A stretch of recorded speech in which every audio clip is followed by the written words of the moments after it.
Welcome to prime nine insider. నేను రాజు.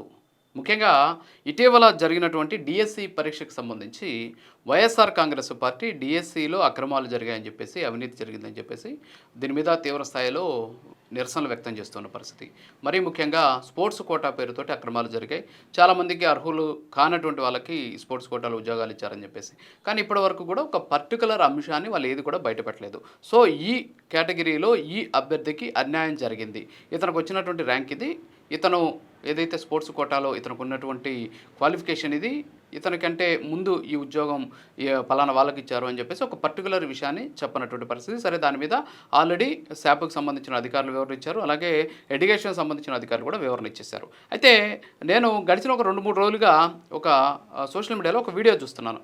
ఏంటి అంటే, పేర్ని నాని గారు ఎక్కడికి వెళ్ళినా ఒక అంశాన్ని మాట్లాడుతూ ఉన్న పరిస్థితి. సో ఆయన ఏం మాట్లాడుతున్నారో ఒకసారి విందాం, విన్న తర్వాత నేను రియాక్ట్ అవుతాను. నేను మొన్నటిదాకా ఏమనుకున్నానంటే, ప్యాకాట్ పెడితే ఎమ్మెల్యేలు ఒప్పుకోరు అనుకున్నాను. ప్యాకాట్లో స్పోర్ట్స్ అంటే మెరిట్ వాళ్ళని ప్యాకాట్ పోటీలు పెట్టి దాంట్లో తీసుకుంటే ఎమ్మెల్యేలు ఒప్పుకోరు. మాట నువ్వేట తీసుకుంటావే లోకేష్, చంద్రబాబు నాయుడు గారు అని ఆపారే అనుకున్నా. తీరా జీవో చూస్తే ఆ కొత్త జీవోలో 40వ ఆట బ్రిడ్జి ప్యాకాట, దాన్ని కూడా వదల్లా. ప్యాకాట్లో బాగా పోటీ ఫస్ట్ వచ్చినా కూడా టీచర్ ఉద్యోగంగా తీసుకున్నటువంటి పరిస్థితి. సో ఇక్కడ బ్రిడ్జ్ అనేటటువంటి ఒక ఆటని ప్యాక్ ఆట, సో ప్యాక్ ఆట ఆడిన వాళ్ళకి కూడా, అందులో మెరిట్ వచ్చిన వాళ్ళకి కూడా ఇక్కడ ఉద్యోగాలు ఇస్తామని చెప్పేసి వాళ్ళు ఇచ్చినటువంటి జీవోలో 40వ ఆటగా, 40వ క్రమ సంఖ్యగా దీన్ని పెట్టారు అని చెప్పేసి పేర్ని నాని గారు మాట్లాడినటువంటి పరిస్థితి. సో వాస్తవంగా అసలు బ్రిడ్జ్ గేమ్ అంటే ఏంటి అనేది తెలుసుకోవాలా. బ్రిడ్జ్ గేమ్ అన్నట్టు ఈయన చెప్పినట్టు అది కార్డ్ గేమే. అయితే అదేంటి అంటే మల్టీ స్పోర్ట్స్ ఈవెంట్స్లో చాలా వరకు కూడా దానికి చాలా ప్రాధాన్యత ఉన్నటువంటి గేమ్ అది. ఇది ఏషియన్ గేమ్స్లో కూడా ఈ బ్రిడ్జ్ గేమ్ అనేది నిర్వహిస్తూ ఉంటారు. ఇది గతంలో జరిగినటువంటి 2018లో జకార్తాలో జరిగినటువంటి ఏషియన్ గేమ్స్లో కావచ్చు, అలాగే హ్యాంగ్జౌ ఏషియన్ గేమ్స్లో కూడా ఈ బ్రిడ్జ్ని అధికారిక మెడల్ స్పోర్ట్గా నిర్ధారించినటువంటి పరిస్థితి, నిర్వహించినటువంటి పరిస్థితి.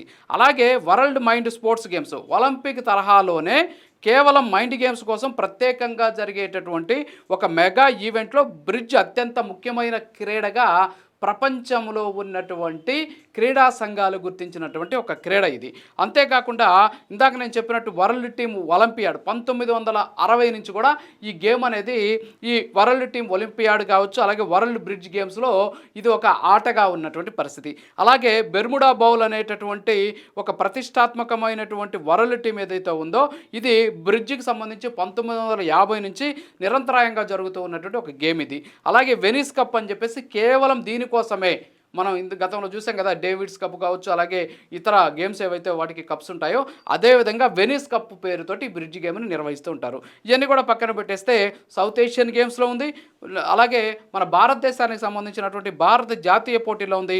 దీనికోసం భారతదేశంలో బ్రిడ్జ్ ఫెడరేషన్ ఆఫ్ ఇండియా అని చెప్పేసి ఒక సంఘం కూడా ఉన్నటువంటి పరిస్థితి. అంటే ఇది ఒక క్రీడ, ఇది ప్రపంచవ్యాప్తంగా గుర్తింపు పొందినటువంటి క్రీడల్లో ఒకటి.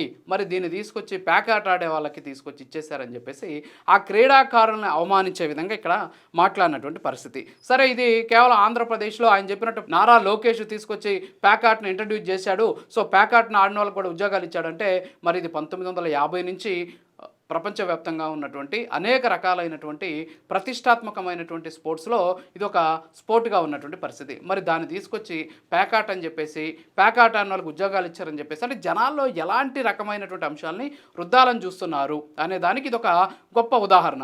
కేవలం ఇది ఒకటే కాదు, ఇక్కడ మనం చూస్తే గతంలో పోస్టర్లకు సంబంధించినటువంటి ఉద్యోగాలు జరిగాయి. పోస్టర్లో రిక్రూట్మెంట్ జరిగినప్పుడు స్పోర్ట్స్ కోటా అని ఉంటుంది. సో ఆ స్పోర్ట్స్ కోటాకి సంబంధించి వాళ్ళు కూడా ఒక జీవో ఇస్తారు.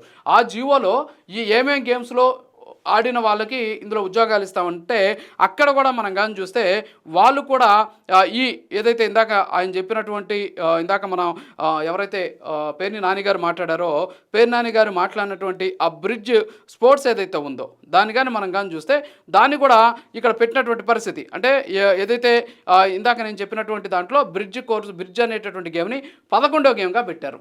అంటే 11వ గేమ్గా పెట్టి ప్రస్తుతానికి పోస్టల్కి సంబంధించినటువంటి ఉద్యోగాలు ఇచ్చేటటువంటి దాంట్లో నోటిఫికేషన్లో 11వ గేమ్ బ్రిడ్జ్ గేమ్. మరి అక్కడ కూడా ప్యాకాట్ అన్న వాళ్ళకి ఇస్తున్నారా? మరి నిలదీయగలరా? అంటే ఏంటి, అంటే ఏం అడగాలనుకుంటున్నారో కూడా అర్థం కానటువంటి పరిస్థితి. అలాగే భారత సౌత్ సెంట్రల్ రైల్వేలో కూడా ఇటీవల కొన్ని ఉద్యోగాలు వేశారు. ఆ ఉద్యోగాలకు సంబంధించి అక్కడ కూడా ఈ బ్రిడ్జ్ గేమ్ అనేది 10వ నెంబరు. మరి 10వ నెంబరు మరి ఆంధ్రప్రదేశ్ దాంట్లో 40వ ప్రాధాన్యత క్రమం ఇచ్చారు. కానీ ఇక్కడ సౌత్ సెంట్రల్ రైల్వేకి సంబంధించిన ఉద్యోగాల్లో 10వ ప్రాధాన్యత గేమ్ కాదు ఉంది. అలాగే పోస్టల్లో కూడా ఇందాక నేను చూపించినట్టు అది పోస్టల్కి సంబంధించినటువంటి గేమ్స్లో 11వ ప్రాధాన్యత గేమ్గా ఉన్నటువంటి పరిస్థితి. కానీ ఆంధ్రప్రదేశ్లో 40వ ప్రాధాన్యత గేమ్గా చూపించారు. అంటే బ్రిడ్జ్ గేమ్ అంటే ఏందో కూడా తెలియకుండా బ్రిడ్జ్ అంటే ప్యాకాట్ అనేటటువంటి ఒక అంశాన్ని తీసుకొచ్చేసి ప్యాకాట్ అన్న వాళ్ళకి డిఎస్సీలో టీచర్ ఉద్యోగాలు ఇచ్చేసారని చెప్పేసి అంటే ఏ విధంగా మాట్లాడతారు? ప్యాకాట ఈ బ్రిడ్జ్ ఏదైతే స్పోర్ట్స్కి సంబంధించినటువంటి ఒక నిబంధనలు ఉంటాయి. దీనికి వచ్చేసి స్పోర్ట్స్ అథారిటీ ఆఫ్ ఇండియా కావచ్చు, అలాగే ఇతర సంస్థలు ఇచ్చేటటువంటి ఒక రకమైనటువంటి అధికారిక గుర్తింపుతోటి ఒక ప్రొఫార్మా తయారై ఉంటుంది. ఆ ప్రొఫార్మా ప్రకారం ఏ గేమ్స్ ఆడిన వాళ్ళకి ఉద్యోగాలు ఇచ్చేటువంటి సందర్భంలో వాళ్ళకి మెరిట్ ఇవ్వాలి అనేటువంటి అంశానికి సంబంధించి ఒక స్పష్టమైనటువంటి ఆదేశాలు ఉంటాయి, ఉత్తర్వులు ఉంటాయి. అందులో బ్రిడ్జ్ గేమ్ ఒకటి. ఆ బ్రిడ్జ్ గేమ్ అనేది గతంలో డైరెక్ట్ రిక్రూట్మెంట్లో భాగంగా స్పోర్ట్స్ కోటాను నిర్వహించినటువంటి అనేక ప్రభుత్వ సంస్థల్లో ఈ బ్రిడ్జ్ గేమ్ అనేది 10వ ప్రాధాన్యత క్రమంలో ఉంది.